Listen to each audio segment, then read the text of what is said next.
Hermanos, buenos días. Ahora sí. Eh, amén. Es un gusto saludarlos, poder estar juntos para compartir la palabra del Señor. Me gustaría que, me acompañen en oración primero para orar, pedir la dirección del Señor para esta mañana, que su palabra nos hable y nos mueva y nos cambie. Vamos a orar.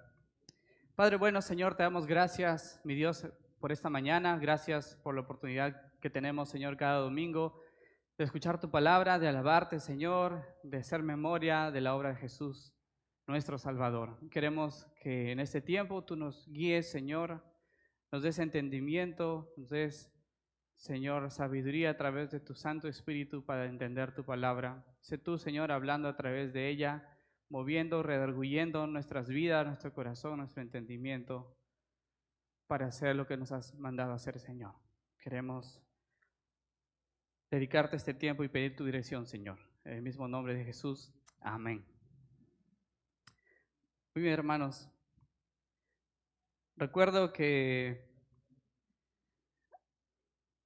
hace un tiempo me contaron de una experiencia de unos hermanos, unos misioneros que estaban en Cajamarca.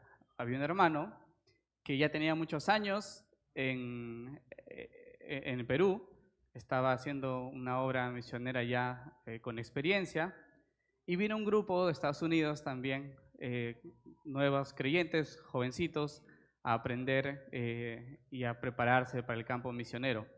Entonces uno de los hermanos le llevó a este joven, este hermano que recién venía, lo llevó al mercado de Cajamarca y sin decirle nada, llevó una pita y una bolsa. Voy a hacer una representación aquí con el cable. Y estuvo arrastrando la pita con la bolsa y estuvo moviendo así. Cuando la gente comenzó a mirar, se comenzaron a agrupar. Y el hermano dijo, cuidado, cuidado, no se acerquen, está viva, está viva. Y las personas comenzaron a venir mucho más. Y decían, no vengan, cuidado, está viva, está viva. Y se movía así, se movía la bolsa y la pita, nadie la veía. Y todos muy asombrados se vinieron, se juntaron. Cuidado, cuidado, voy a ver. Entonces el hermano se acerca, abre la bolsa y saca una Biblia. Y dice, la palabra de Dios está viva. Y comienza a predicar allí en el mercado de Cajamarca. Más adelante voy a decir qué hermanos son, porque seguramente los conocen. Pero el pasaje en el que nos enfrentamos en esta mañana, hermanos, nos presenta una situación muy parecida y diría mucho más cercana a nuestras vidas de lo que tal vez hemos podido considerar anteriormente al leer este pasaje. Acompáñenos en Hechos 17, versículos 16 al 34. Déjenme decirles que es uno de mis pasajes favoritos y es la predicación del apóstol Pablo en el Areópago. Para nosotros me gustaría decir que es predicando el Evangelio en un mundo de ídolos. Es el título de nuestro mensaje de esta mañana.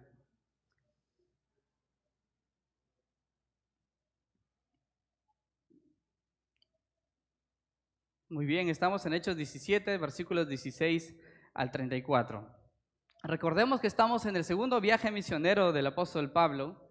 Ya había pasado tiempos difíciles en Tesalónica y Berea, como hemos escuchado semanas anteriores.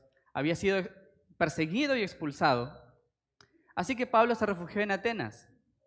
Bueno, en Atenas no estuvo de vacaciones, no estuvo descansando, sino que hizo lo que todo cristiano debería hacer, que es predicar el Evangelio.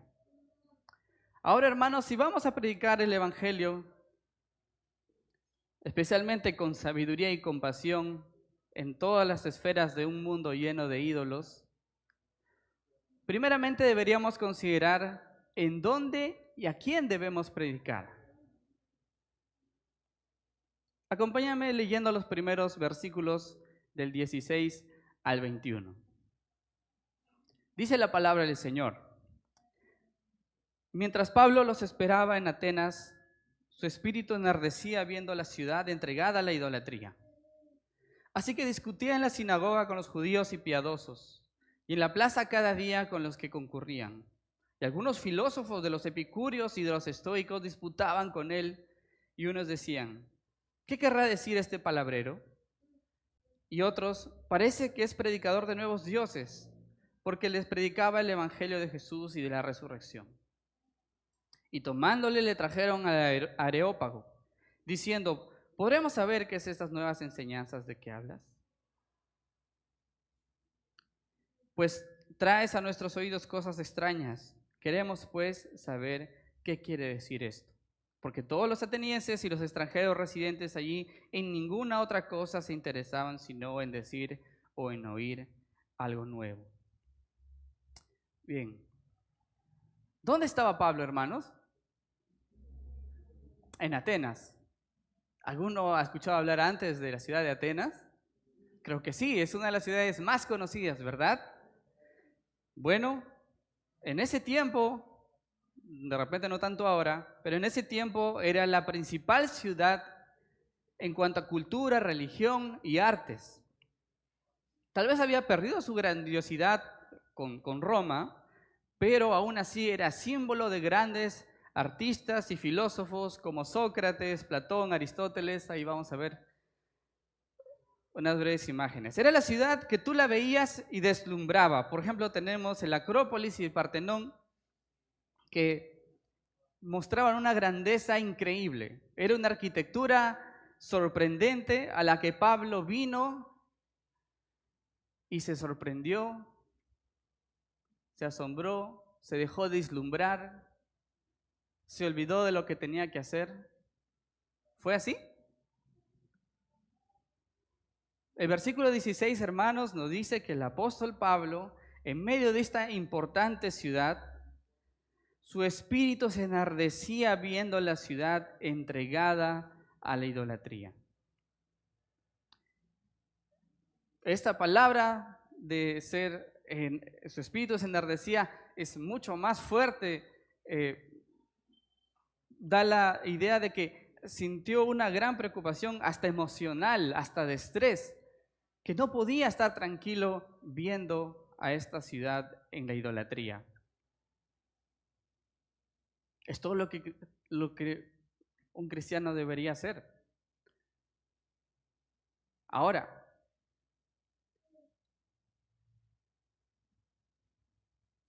aunque Pablo estaba furioso, hermanos, se moderó, se condujo con respeto a estos idólatras y dice que discutía en la sinagoga con los judíos y piadosos, pero también en la plaza cada día con los que concurrían. No sé si tiene otra versión, pero en el versículo 17 la plaza significa el mercado, como el ejemplo del comienzo, la plaza del mercado.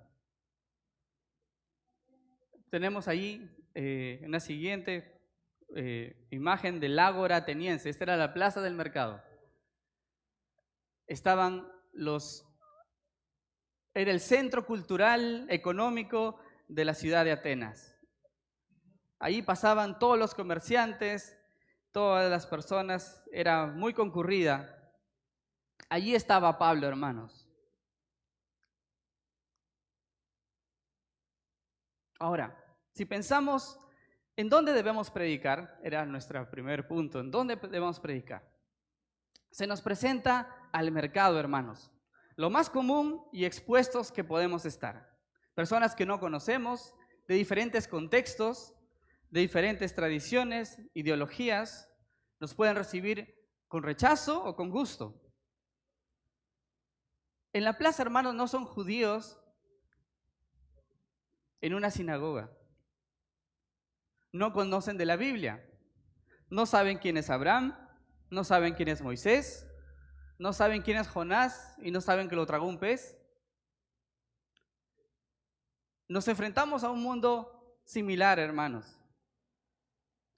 Si pensamos incluso en la época más religiosa, antes estábamos acostumbrados en Semana Santa o Navidad en ver incluso alguna película cristiana en la televisión.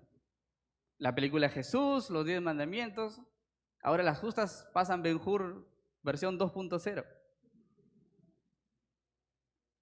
Hermanos, la vida de Pablo estaba expuesta en ese mercado de Atenas. Nuestra vida ahora está expuesta al alcance de un clic en el celular. Nuestra vida está abierta tanto como para que no sea obstáculo a nuestra predicación. Hermanos, si te preguntara cuál es el mercado al que tú irías, muchos me responderían muy graciosos. Yo me voy al mayorista, al Hermelinda. Algunos me dirían, no, yo no dejo WOM. Déjame hacer de otra forma la pregunta. ¿Irías tal vez al mercado de tu trabajo? ¿De la casa de tus padres? ¿Al mercado de la universidad? ¿O de tu colegio? Si vamos a predicar el evangelio en un mundo de ídolos, debemos reconocer dónde es nuestro campo. ¿Cuál es este mundo? Estaba en el mercado. Pero no solamente allí, hermanos. Vamos a ver también más adelante dónde se fue Pablo. Pero así como debemos saber cuál es el lugar donde vamos a ir a predicar o estamos predicando, también debemos reconocer a qué personas les estamos predicando. ¿Cómo son estas personas? ¿Cómo son estos atenienses? ¿Qué dice el versículo 18? Dice que había filósofos, epicúreos y estoicos. Y en el versículo 21 dice que había muchos extranjeros allí que ninguna otra cosa se interesaban sino en decir o conocer algo nuevo. Déjame resumir a estos dos corrientes filosóficas lo más sencillo posible. ¿Quiénes eran los epicúreos? De una manera muy sencilla, los epicúreos creían, hermanos, esta corriente filosófica, que el fin principal de la vida era el placer en la forma de tranquilidad, libre del dolor, libre de pasiones perturbadoras y de temores supersticiosos, incluyendo especialmente el temor a la muerte. Para ellos deberían estar en el nirvana, muy conocido ahora. Acerca de Dios, pensaban que había un Dios, pero estaba al margen del universo, no le interesaban las personas. Estos eran los epicúreos. ¿Quiénes eran los estoicos? Pues era la filosofía más popular de la época y tal vez muchos no eran de nombre, pero tenían sus ideas eran de esta corriente. También déjenme resumirles brevemente quién eran los estoicos.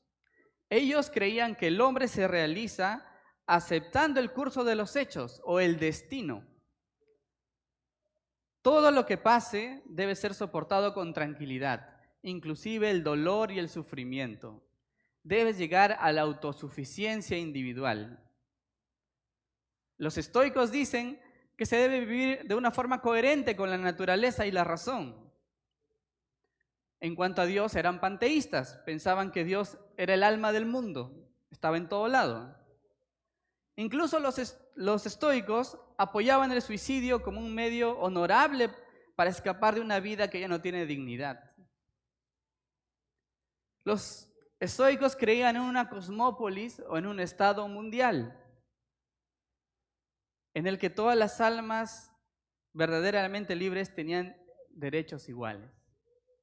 Qué bonito, ¿no? Qué extraño. Nunca había escuchado de estas filosofías. Estas personas, hermanos, le dicen a Pablo que es un palabrero, un charlatán. De manera literal, dicen de que es como un gorrión que se va a comer las migajas que caen en el suelo, un recogedor de piezas.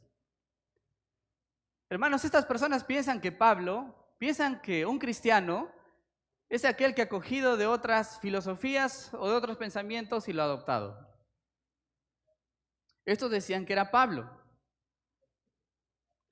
Hermanos, los atenienses estaban tan perdidos, estaban tan lejos su cosmovisión, de que incluso cuando Pablo les predica acerca de Jesús y la resurrección, ellos pensaban que la resurrección era otro Dios.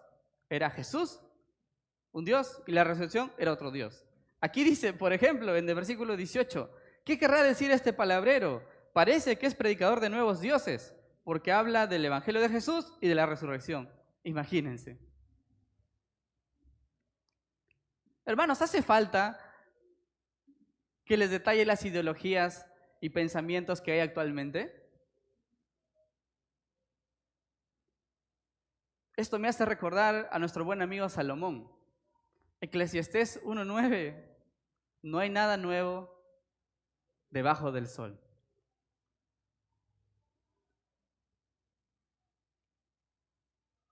Cuando te describía estas filosofías, ¿te venía alguien a la mente? Tal vez tienes algún tío, algún familiar que cree estas cosas. Tal vez eres tú. Tal vez tienes algún amigo, un profesor que sigue estas corrientes. Justamente estudiando esto, me encontré en Facebook un grupo que decía Diario de un estoico. Realmente no está muy lejos de estos versículos. Déjenme decirles, hermanos, y quisiera mucho su atención. Yo te animo a que no te olvides de esa persona que Dios ha traído a tu mente. Podríamos dar un gran detalle de las filosofías y las ideologías que hay ahora. Pero pensaba un poco y meditaba en nuestro país, tal vez en nuestra ciudad. Hermanos, las generaciones actuales de los jóvenes y adolescentes, hay una profunda debilidad emocional. Desean estar libres de toda angustia y situación incómoda.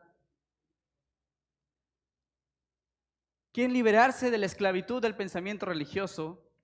Quieren ser racionales en todo momento y apegarse a todo lo que suene bonito, a todo lo que les haga sentir bien. Pero también, hermanos, hay generaciones pasadas que todavía tienen un apego muy grande a un sincretismo teológico, a tradiciones católicas, a una ideología de víctima, a un pueblo del que se aprovecharon, y por ello tienes toda la libertad de abusar, de ser informal, de atacar, de patear la mesa, de desafiar la autoridad, de sacar provecho de cualquier situación, porque si no se van a aprovechar de ti. ¿Les recuerda a alguien? Hermanos, así como es importante saber dónde debemos predicar, cuál es este mundo al que evangelizar, también debemos saber quiénes son las personas a las que estamos yendo. Pablo lo sabía. Pablo estuvo en Tesalónica, estuvo en Berea y ahora está en Atenas. Podríamos decir la ciudad más idólatra de este tiempo. Hay un lugar más al que me gustaría mencionar, hermanos. No solamente fue el mercado, algo más común para todos nosotros. En el versículo 19 dice que la llevaron al Areópago. Creo que tenemos una imagen allí. El Areópago era una colina donde estaban la crema innata de la sociedad ateniense. Los más filósofos de los filósofos. Los más científicos de los científicos. Los meros de los meros. Era la gente más preparada de la época. Y allí llevaron a Pablo. ¿Nos hemos encontrado en lugares así? Tal vez hemos ido a algún lugar con gente muy preparada, muy estudiosa, tal vez en la universidad o en algún curso, en algún taller o en alguna reunión. Hermanos, lamentablemente los cristianos en Latinoamérica tenemos una pereza intelectual muy fuerte. Y decimos muchos, bueno, con un ateo yo no hablo. O este profesor me va a destruir. O tal vez tenemos miedo y decimos, solo puedo enviar a mi hijo a un colegio, a una universidad cristiana, porque si no se va a apartar. No lo estoy desanimando, hermano, por el contrario. Por favor, pongan sus hijos del colegio Elliot. Pero mi intención, hermanos, es de que no lo hagamos por miedo. Porque el Señor ha dispuesto su palabra y su verdad al alcance de todos. Para ir incluso a estos lugares, al Areópago, a la universidad, a la NASA, a los lugares más importantes, más estudiosos, allí también necesitan el Evangelio. Recientemente vi en las noticias de que, no sé si ahí me corrige Pablito, fue elegido como vocero de la Cámara de Representantes de Estados Unidos a Mike Johnson. Es un cristiano evangélico y cuando recibió su discurso de inauguración dijo, creo que las Escrituras y la Biblia son muy claras que Dios es quien levanta y quita a quienes tienen autoridad y Él nos ha levantado a todos nosotros. También dijo, me acordé de la Escritura que dice, el sufrimiento produce perseverancia y la perseverancia produce carácter y el carácter esperanza. Y es lo que necesitamos en este país, más esperanza. No sé cómo es la relación de este hermano con el Señor, pero podemos reconocer que en medio del Congreso de los Estados Unidos, tal vez el país más poderoso de la actualidad, necesita el Evangelio. Y pensamos, hermanos, de que nosotros no debemos ir a esos lugares. Si Dios te ha llamado para predicar el Evangelio allí, ánimo, prepárate, estudia. Allí necesitan el Evangelio tanto como aquí, como en el mercado. Si tienes temor y de repente no sabes cómo hacerlo, te animo que leas conmigo los siguientes versículos. Es un gran ejemplo de cómo predicar en un mundo de ídolos. Pablo en el Areópago, versículo 22 en adelante. Leamos, por favor. Entonces Pablo, puesto en pie en medio del Areópago, dijo, varones atenienses, en todo observo que sois muy religiosos, porque pasando y mirando vuestros santuarios hallé también un altar en el cual estaba la inscripción, al Dios no conocido, al que vosotros adoráis, pues sin conocerles, a quien yo los anuncio. El Dios que hizo el mundo y todas las cosas que en él hay, siendo Señor del cielo y de la tierra, no habita en templos hechos por manos humanas, ni es honrado por manos de hombres como si necesitase de algo, pues Él es quien da a todos vida y aliento a todas las cosas. Y de una sangre ha hecho todo el linaje de los hombres para que habiten sobre la faz de la tierra, y les ha prefijado el orden de los tiempos y los límites de su habitación, para que busquen a Dios, si en alguna manera palpando puedan hallarle, aunque ciertamente no está lejos de cada uno de nosotros, porque en Él vivimos y nos movemos y somos, como algunos de vuestros propios profetas también han dicho, porque linaje suyo somos. Siendo pues linaje de Dios, no debemos pensar que la divinidad sea semejante a oro o plata, o piedra o escultura de arte y de imaginación de hombres. Pero Dios, habiendo pasado por alto los tiempos de esa ignorancia, ahora manda a todos los hombres en todo lugar que se arrepientan, por cuanto ha establecido un día en el cual juzgará al mundo con justicia por aquel varón a quien designó, dando fe a todos de haberle levantado de los muertos. Amén. Qué precioso, ¿verdad? Quisiera resumirles el mensaje aquí de Pablo. Muchos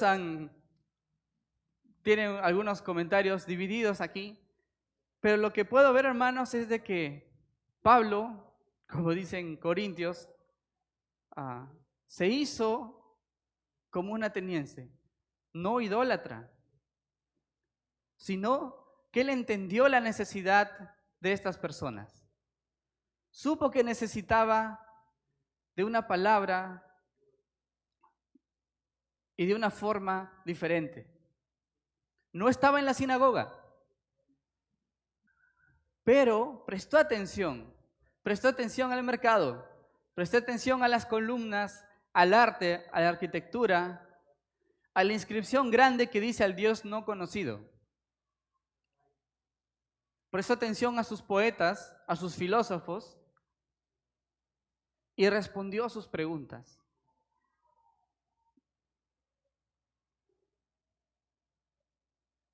No tenemos mucho detalle Hay mucha evidencia histórica también de que se encontraron altares con la inscripción del Dios no conocido. Pero dicen algunos de que eran tan idólatras los atenienses, hermanos, que habían hecho estas inscripciones del Dios no conocido porque tenían miedo de que si ellos no adoraban a algún Dios que les esté faltando, este Dios se iba a enojar y los iba a castigar. Entonces, por eso pusieron al Dios no conocido para que le caiga a cualquier Dios. Ahora, hermanos, las personas de hoy en día están buscando también a ese Dios no conocido. Están desesperados y no lo saben. Y al parecer tampoco nosotros lo sabemos. La búsqueda del sentido de la vida, de ser amados, de ser reconocidos, de ser perdonados, está más latente de lo que cualquiera puede imaginar. Tal vez es tu condición también esta mañana. C.S. Lewis dijo: si encuentro en mí mismo un deseo que nada de este mundo puede satisfacer, la explicación más probable es que fui hecho para otro mundo. Pablo ve esta necesidad y tuvo compasión. Y les presenta al Dios vivo y verdadero. Pero toma sus ideas, toma sus preocupaciones, toma su contexto religioso, cultural y los expone. Permítanme leer conmigo y vamos con nuestros ojos en el versículo 24 en adelante. Voy a mencionar, parafraseando, qué es lo que creían los atenienses y cuál es la respuesta de Pablo. ¿Sí? Versículo 24. Los atenienses creían que los dioses se repartían las cosas que tienen que hacer en el mundo. Había un dios para el mar, había un dios para el cielo, había un dios para la guerra, para la tierra, para las plantas. El Dios verdadero dice que hizo el mundo y todas las cosas que en él hay.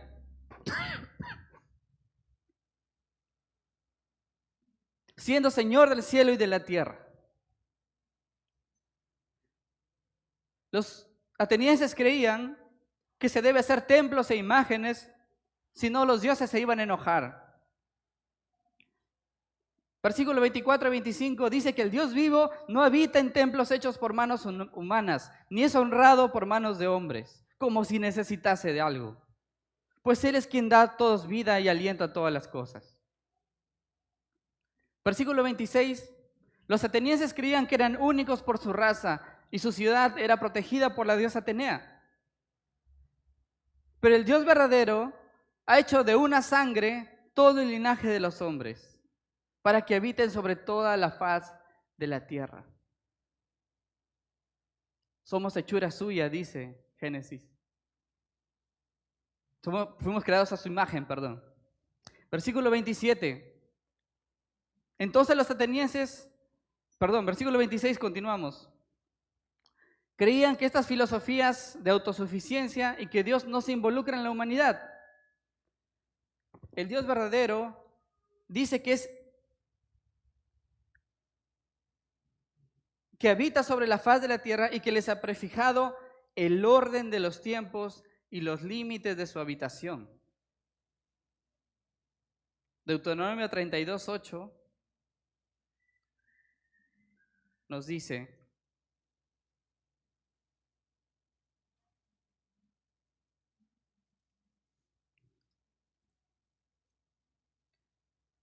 cuando el Altísimo hizo heredar a las naciones, cuando hizo dividir a los hijos de los hombres, estableció los límites de los pueblos según el número de los hijos de Israel.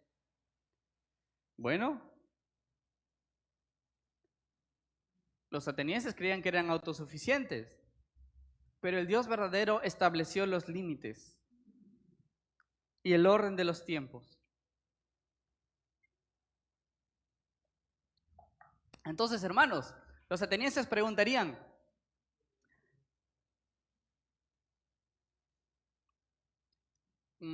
bueno, ¿cuál fue el propósito de Dios al disponer así el tiempo y el espacio tan providencialmente para el bienestar de los seres humanos? La respuesta, el versículo 27. para que busquen a Dios, si en alguna manera palpando puedan hallarle. Hermanos, el mismo Pablo en Romanos 1:20 dice de que Dios ha hecho las cosas claramente para ver su eterno poder y su divinidad. Los seres humanos, engañados y confundidos por una falsa adoración, no han percibido la naturaleza de Dios. No tenemos excusa. Sin embargo, dice que Él no está lejos. Hermanos, Dios, al ver nuestra idolatría y nuestra ignorancia, no se alejó más. Al contrario, se acercó. Y no se acercó con temor, se acercó lo más cerca posible. Se hizo hombre y se fue a la cruz para que tú y yo podamos encontrarle. Bueno, los atenienses tenían muchos poetas y muchos filósofos y artistas que daban frases borrosas de Dios, que se escuchaban bien. Aquí Pablo cita un par de ellos. Por ejemplo, a Epiménides, que dice que en él vivimos y nos movemos y somos, como un Dios panteísta. Y Arato, que dice que porque el linaje suyo somos, pero él se refería a Zeus. Bueno, Pablo responde, somos pues simiente de Dios, no en un sentido panteísta, sino en un sentido doctrinal bíblico del hombre, creados a imagen de Dios. Hermanos, Pablo expone la cosmovisión ateniense para revelar la necesidad espiritual que tienen y el pecado de idolatría. Bueno, un ateniense orgulloso, muy filósofo, pudiera decir, bueno, si estamos tan equivocados, entonces ¿por qué no hay una catástrofe? ¿Por qué Dios no nos castiga entonces si estoy tan mal como dices? Bueno, Pablo responde, versículo 30, pero Dios, habiendo pasado por alto los tiempos de esta ignorancia, ahora manda a todos los hombres en todo lugar que se arrepientan. Bueno, la respuesta es, hermanos, a estos atenienses, ¿por qué Dios, si estamos tan malos, estamos tan mal, ¿por qué no nos castiga? La respuesta es por su misericordia. ¿Alguna vez he escuchado, hermanos, alguna persona que diga, ¿por qué crees en Dios? Yo no creo en Dios porque ¿cómo puede haber Dios si hay tanta maldad en el mundo?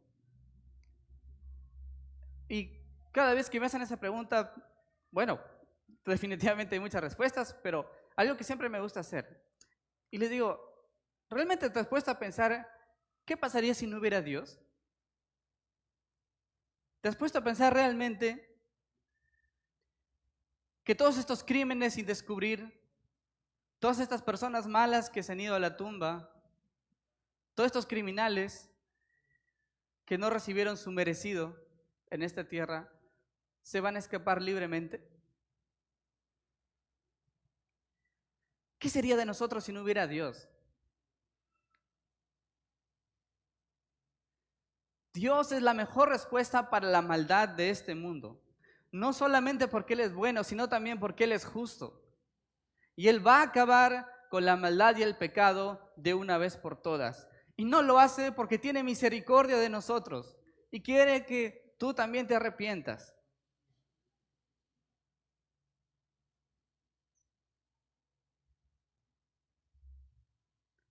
¿Cómo sabemos esto? ¿Que es verdad? Porque dice Pablo que Dios levantó a Jesús de los muertos. Versículo 31. Por aquel varón a quien designó dando fe a todos de haberle levantado de los muertos.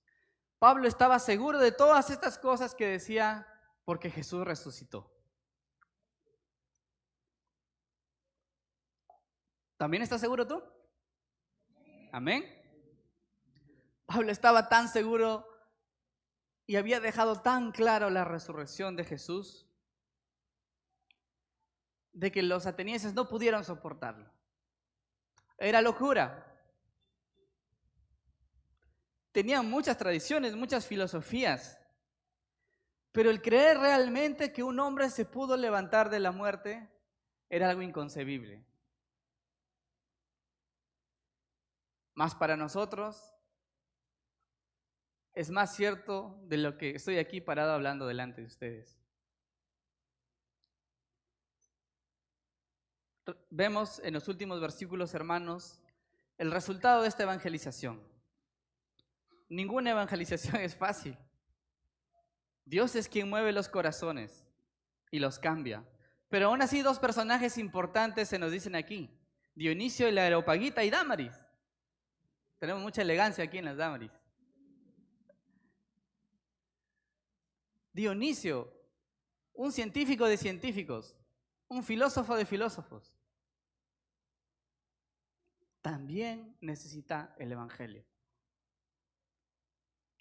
La sociedad ateniense, pequeños, medianos, grandes, jóvenes, adultos, gente preparada y gente no preparada, estudiosos y no estudiosos, comerciantes. Todos estos buscaban a un Dios no conocido.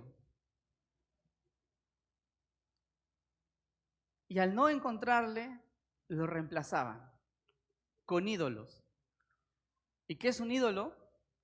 En la escuela dominical nos enseñan que es todo aquel que reemplace el lugar de Dios en nuestras vidas. Yo les pregunto, hermano, esta mañana,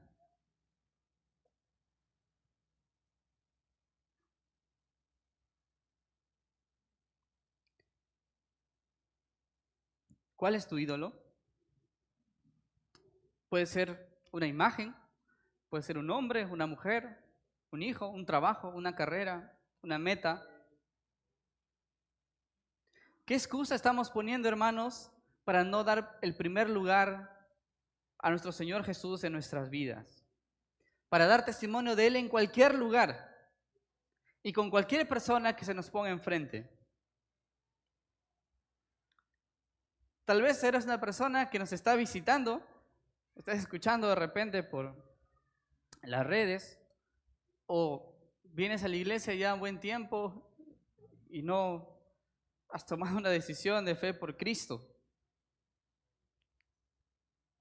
¿Cuál es el Dios no conocido al que adoras? Que no te imaginas la vida sin Él. ¿Tiene manos o cabeza de yeso? ¿Es de metal? ¿Está en una cadena? ¿Es el dinero? ¿Es tu placer sexual? ¿Es tu carrera? ¿Son tus hijos? ¿Es tu perro? ¿Es tu reputación? ¿Es el reconocimiento de los demás? ¿Es tu comodidad? ¿Es tu orgullo? ¿Eres tú? Hermanos, tanto ustedes como yo necesitamos reconocer cuáles serían estos ídolos que pueden estar tomando el lugar del Señor, que nos impide ver con claridad nuestra misión. El Evangelio está expandiéndose en este segundo viaje misionero de Pablo. Se enfrentó a ciudades muy difíciles y Atenas no era la excepción. Luego irá a Corinto. Todos sabemos lo que pasa en estas cartas de 1 y 2 de Corintios. Hermanos, la vida cristiana no es sencilla, pero el Señor sí nos da una oportunidad, así como los dio a estas personas. Te invito a que pongas de lado a este ídolo, a esta vasija rota, a este Dios que no conoces, que no te satisface. Y busca al Señor, porque Él no está lejano. Dios ha enviado a Jesucristo a morir en esa cruz para librarnos de esta idolatría. 1 Corintios, capítulo 6, hablando el apóstol Pablo de que antes éramos inmorales, sexuales, idólatras, adúlteros, Versículo 11 dice, y eso eran algunos de ustedes, pero han sido lavados, santificados y justificados en el nombre del Señor Jesucristo y por el Espíritu de nuestro Dios. Amén. Vamos a orar. Padre bueno, Señor, te damos gracias por tu palabra, Señor. Gracias porque has tenido misericordia de nosotros. Señor, perdónanos porque te hemos reemplazado muchas veces con ídolos, con dioses que no conocemos, que no nos satisfacen. Perdónanos, Señor. Sabemos que hay gracia también para este corazón idólatra. Perdóname, Señor. Ayúdanos a darte la prioridad en todo momento y a tener misericordia del perdido, Señor. Ayúdanos a no conformarnos en el lugar en el que estamos, sino prepararnos para dar testimonio incluso a las esferas más preparadas de la sociedad. Llévanos ahí, Señor. Lléveme a mí. Heme aquí. Ayúdame a dar testimonio de Cristo en todo lugar y a toda criatura. No quiero quedarme, Señor, de brazos cruzados. No quiero quedarme en la conformidad en la que estoy. Ayúdame a prepararme para llevar tu mensaje fielmente, Señor. Y sabemos que lo podemos hacer porque tenemos tu Espíritu que vive en nosotros. Nos da esa sabiduría y nos habilita a poder hacerlo. Gracias, Padre, por tus promesas. Gracias, Señor, por tu palabra. Oramos en el nombre de Jesús. Amén.